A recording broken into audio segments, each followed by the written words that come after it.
밴쿠버 중앙일보와 펀더드 에듀케이션이 함께 계획하고자 하는 TV 똥덩이. 이번 주제는 기후변화와 한국의 열대야에 대한 이야기를 시작하도록 하겠습니다.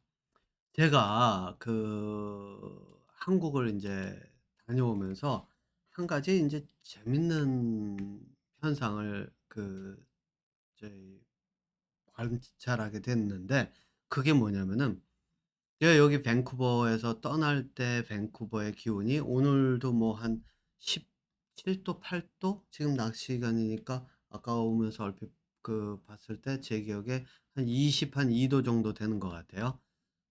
22도, 20도 정도 지금 온도가 그런 상태인데, 아침 저녁으로는 한 19도 뭐 이런 정도죠.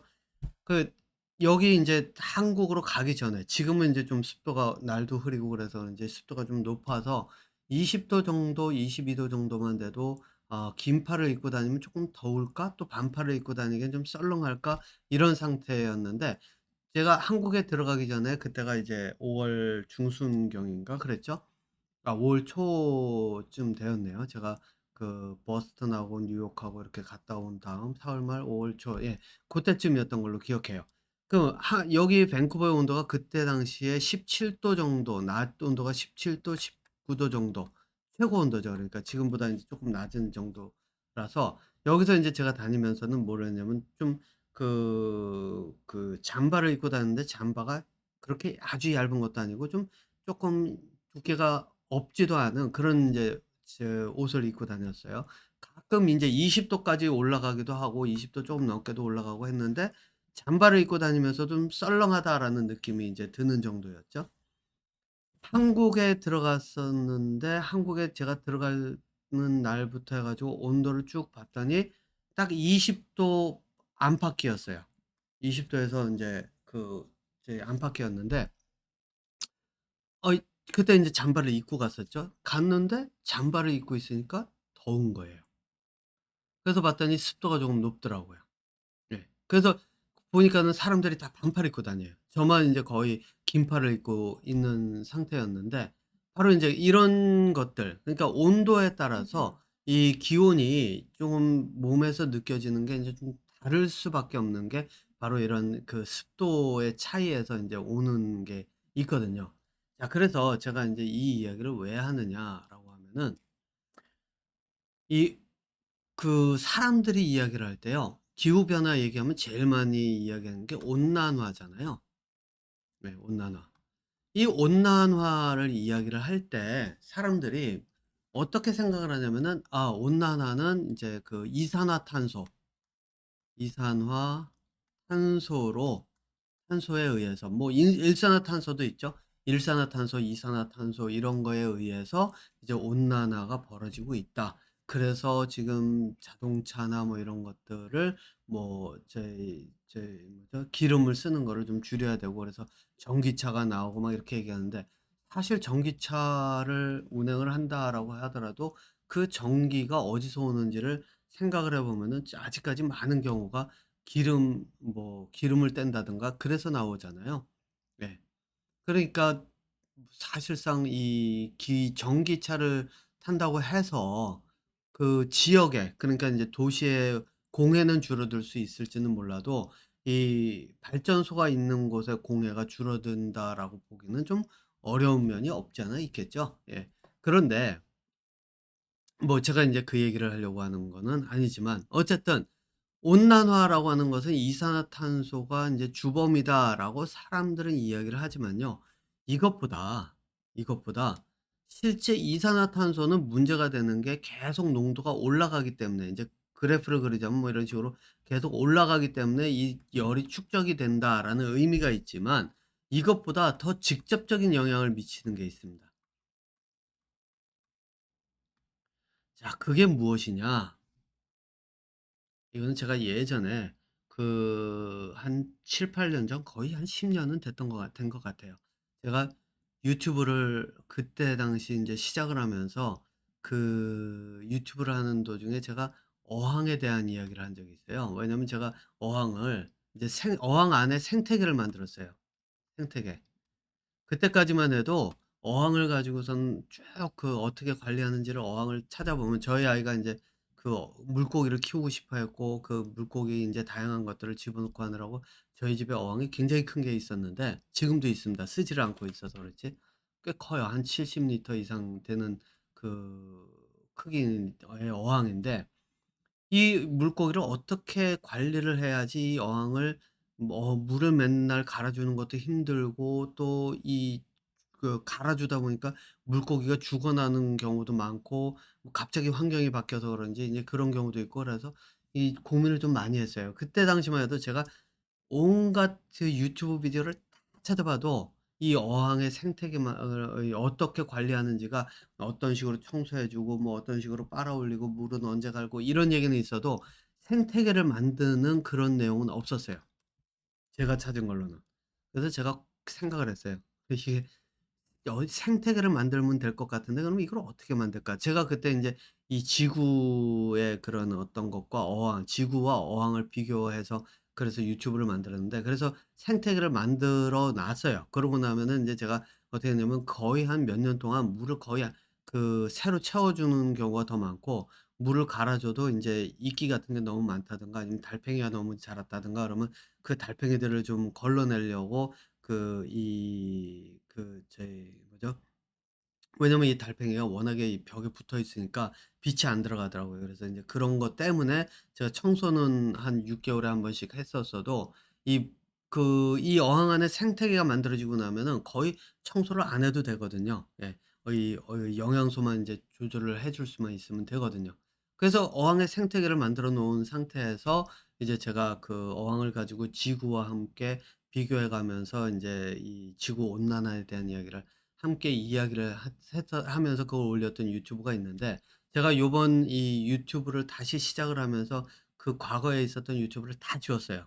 그래서 인제 지금은 뭐 찾아볼 수가 없지만 그때 제가 그 유튜브를 올려 놓고 그 제목이 뭐였냐면 4 대강 그때가 4 대강 사업 하던 때였거든요. 4 대강 사업. 예. 이명박 씨가 했던 4 대강 사업 있죠. 이거를 하던 한참 그걸 하던 때여서 제가 그거랑 맞물려 가지고 지구와 어항과 이제 4 대강 사업 요거를 같이 맞물려 가지고 제가 그때 유튜브 영상을 만들었는데 그때 악플 엄청 달렸어요. 그때 저한테 와 가지고서는 그 밑에 다른 게 "종북이니." 뭐 그래 가면서 "너 뭐 빨갱이 어쩌고." 거기서부터 뭐 아무튼 악플이 그냥 뭐 제가 아마 제가 있는 유튜브 중에 그렇게 많은 악플 달린 게 그때 제가 법륜님의 정토회 가 가지고 법륜님의 상담하는 그 유튜브에 댓글 달아 놓으면서 인제 했을 때 거기서 댓 그 저기 뭐야 욕먹은 것보다 더 많이 먹었어요, 그 4 대강이. 그 유튜브에서. 조회수는 엄청났죠. 그때 당시 했을 때 지금 조회수가 100도 채 안 되지만 그때 그거는 한 몇만 이상이 넘어갔었을 때니까요. 예. 수만 이상이 갔었고 물론 인제 그 저희 욕을 주로 하는 분들이 들어오긴 했지만 자 이때 제가 그 어항의 생태계와 함께 이야기를 하면서 뭐를 얘기를 했냐면요. 4 대강 사업이 인제 제가 그때 문제가 되는 이유를 뭐라고 얘기를 했냐면 이 온도라고 하는 게 지역의 온도라고 하는 게 습도와 인제 이게 맞물려 있다 그랬잖아요, 온도라고 하는 게. 왜냐면 이 사람들이 생각을 못 하고 있는 것 중에 하나가 뭐냐면은 "이산화탄소는 지구 온난화의 주범이다."라고 얘기를 하면서 물은 인제 정확하게 얘기하면 수증기죠. 수증기는 지구 온난화와 관계가 없는 걸로 생각을 해요. 그런데 물이 증발을 할 때 이 열이 있기 때문에 증발을 하잖아요. 그 얘기는 수증기 자체가 열을 가지고 있는 거거든요. 그래서 제가 4 대강 사업을 이야기를 하면서 뭐라 그랬냐면 강물이 흐르는데 흐르는 강물을 만져보면 강물이 차가워요. 그죠? 그 계곡물이 굉장히 시원하고 차갑잖아요. 그것처럼 계곡물이나 이런 것들을 보면 흐르는 강물은 시원해요. 상대적으로 고여 있는 호수나 뭐 이런 거는 댐이나 이런 데 있는 물은 따뜻해요. 그러다 보니까 어떤 일이 벌어지냐면 4 대강 사업처럼 이제 강을 막잖아요. 그러면 사람들이 생각할 때는 '이 강이 썩는다.' 뭐 이래서 '물고기가 폐사한다.' 이거를 문제라고 생각을 하는데, 저는 그때 뭐를 다루냐면, 이거는 뭐 환경 운동하는 사람들의 이야기 들어보면 하도 많이 나오는 거니까 사실상 뭐 그거는 큰 제가 다룰 만한 그 내용에 크게 다룬 내용이 아니었고, 뭐를 다뤘냐면 저는 뭐라고 했냐면은 이 보라는 거를 막아 놓고 나면, 흐르는 물을 막았을 때는 "과처진 물은 온도가 오른다."라는 게 제 첫 번째 이 요소였어요. 자, 그럼 온도가 올라가면은 물이 어떻게 될까요? 온도가 올라가니까 당연히 증발량이 늘어요. 그죠? 증발이 늘으면은 주변에 어떻게 될까요? 습도가 올라가요. 그런데 습도가 올라간다는 얘기는 온도가 더 올라간다는 얘기예요. 온도가 올라가면 또 어떻게 될까요? 증발량이 더 늘어요.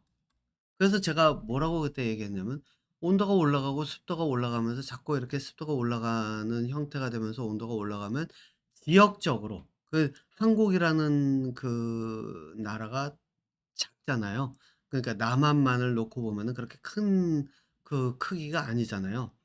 뭐 사실 여기서 저희 같은 경우 BC 주에서 이쪽 서쪽 끝에서 동쪽 끝까지 락키 산맥에 거기까지 가려고 그러면 10시간 시간 이상을, 말 그대로 교통체증이 없는 상황에서도 10시간 시간 이상을 달려야지, 쉬지 않고 달려야지 인제 갈 수가 있고, 또 북쪽으로는 더 넓잖아요.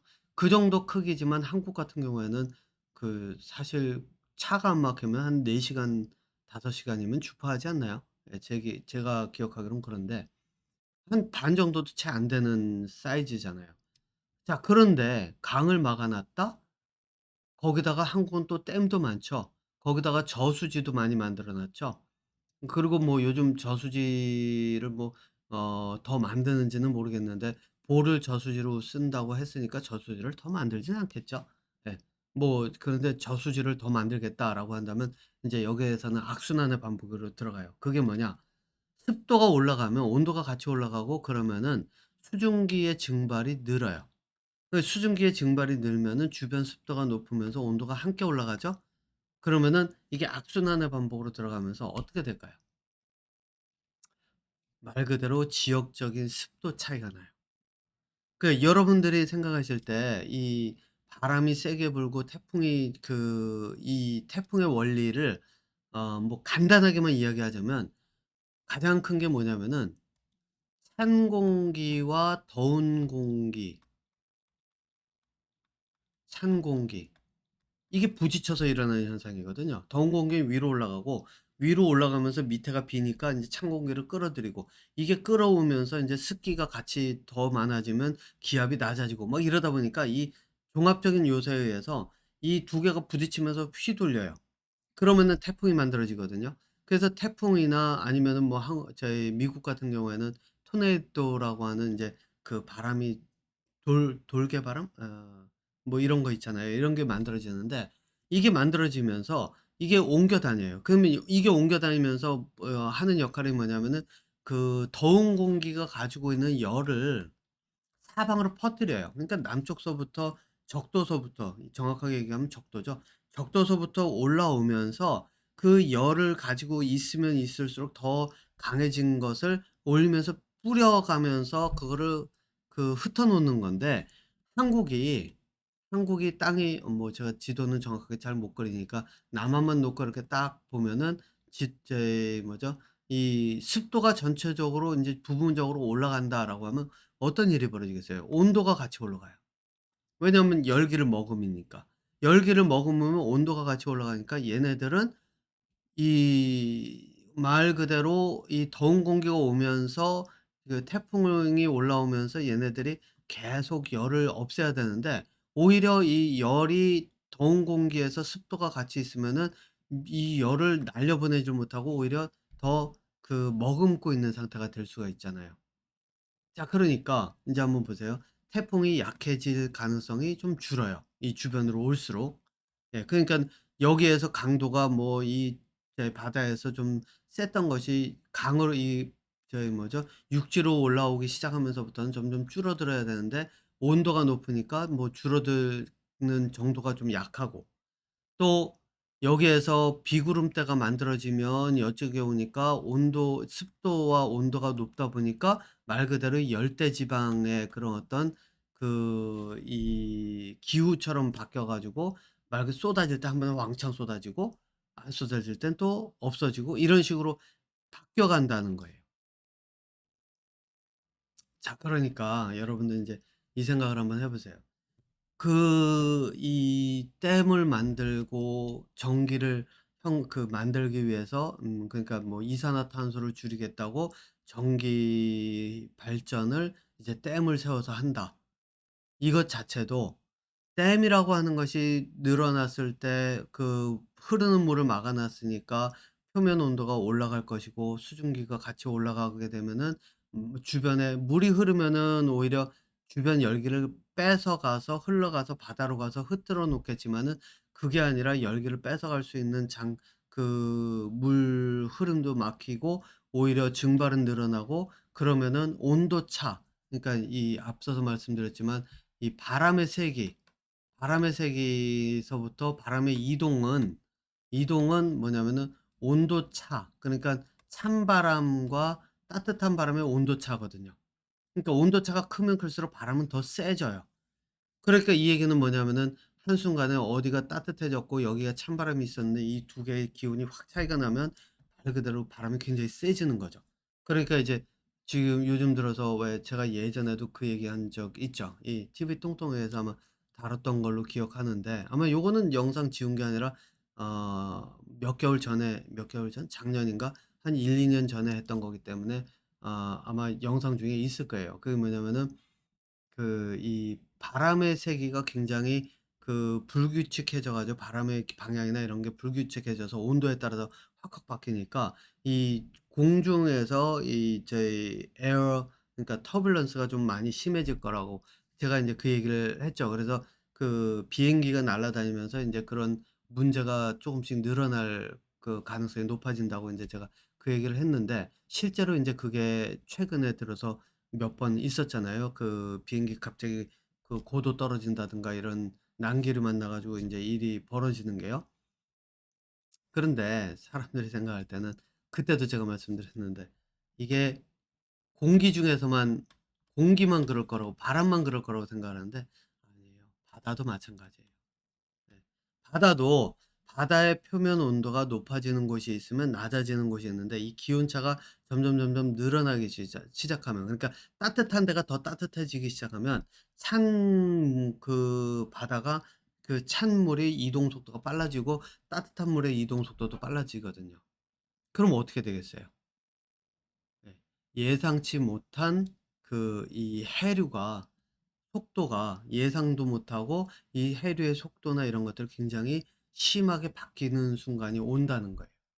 그러면은 바다 공기 중에서 지금 난기를 만나서 비행기가 뚝 떨어졌다가 막 이렇게 일이 벌어지는 것만큼이나 바다에서도 배가 출렁이는 게 많이 발생할 수밖에 없다는 이야기죠. 그리고 한국과 같이 작은 지역은 이 습도 자체가 높아져서 제가 5월 달에 가서 습도가 그렇게 높을 거라는 예상은 못 했었는데 사실 굉장히 높더라고요, 그때만 해도. 그런데 이게 4-5 월부터 습도가 높으면 어떻겠어요? 5 월, 6월 달 가면은 열대야나 이런 게 더 심해질 수밖에 없는 게 이 물이 계속 증발이 되고 그 증발된 물은 열을 가지고 있잖아요. 얘네들이 떨어지려 그러면 증발된 애들이 습도가 낮아지려 그러면은 공기가 차가워져서 컨덴세이션 그러니까 응결이라 그러나요? 응결이 일어나서 왜 찬 얼음물이 있으면은 주변 얼음물 담긴 컵이 있으면 주변에 응결이 일어나 가지고 물방울이 맺히잖아요. 그래서 떨어지듯이 온도가 낮아져야지 이 습 저기 뭐야 공기 중에 습도도 낮아지고 그래야지 온도 올라가는 악순환을 막을 수가 있는데 사람들이 이산화탄소만 신경 쓰고 이 물의 습도나 이런 거는 신경을 안 쓰다 보니까 이 폭이 굉장히 좀 점점 더 이 온도가 점점 높아지고 차가워져야 될 시기는 점점 줄어드니까 말 그대로 온도는 악순환 반복으로 점점 높아지는 쪽으로 올라갈 거라는 거죠. 그럼 열대야는 길어질 수밖에 없고 열대야만 길어지나요? 기후가 예측이 불가능해지는 거죠. 갑자기 비구름이 몰려왔을 때 걔네들이 갑자기 그 제 습기를 왕창 만나니까 같이 그냥 비가 돼서 쏟아진다든가 아니면은 부분적으로 강한 바람이 분다든가 바다의 해류가 갑자기 그 세게 흘러 가지고 예측 못하게 된다든가 이런 일들이 비일비재하게 인제부터 늘어날 수밖에 없는 상황이 돼 간다는 거죠. 제가 볼 땐 한국이 그 가능성이 굉장히 점점 커지고 있어요. 왜냐면 땅은 좁은데 흐르는 강을 4 대강 사업한다 그러면서 주된 강들을 다 막아서 뭐 지금은 뭐 열어 놨는지 모르겠지만 그런 상태에서 있으니까 뭐 얼마나 열었는지는 모르겠습니다만 그러니까 인제 습도 자체가 높아지면서 벌어지는 이런 일들을 사실상 이제 기후라고 하는 것을 한국 지역 주변의 그 부분적인 그런 어떤 기후 변화라고 하는 거는 예측하기가 굉장히 어려워질 거라는 얘기입니다. 네. 그래는 그나마 캐나다나 미국 같은 경우에는 땅덩이가 크기 때문에 열이 퍼질 수 있을 곳이 굉장히 많은데 사실 또 그렇지도 않죠. 워낙에 공장이나 이런 것들이 많다 보니까 캐나다는 아직까지는 자연이 많긴 하지만은 이 미국 같은 경우에는 이 산업 발달이 굉장히 크다 보니까 아 토네이도나 이런 것들이 강도가 굉장히 세져서 지금 뭐 집이 부서지고 뭐 이런 게 비일비재하잖아요. 예. 그러니까 그런 일들도 인제 벌어지고 있는데 어쨌든 전 세계적으로도 문제지만 '한국은 좀 더 급격하게 바뀌지 않을까.'라고 하는 게 제가 예측하는 제 추측입니다. 물론 이거는 추측일 뿐이고요. 예. 제가 뭐 뚜렷한 근거나 이런 게 있는 거는 아니지만 제가 생각하는 그런 어떤 논리적인 어떤 추론, 인과의 법칙을 따져 봤을 때 '그럴 가능성이 좀 높다.'라고 하는 게 인제 제 생각이라는 겁니다. 그러니까 좀 생각은 좀 깊이 해 봐야 되겠죠? 예. 흐르는 강을 막았을 때는 문제가 많이 생깁니다. 예.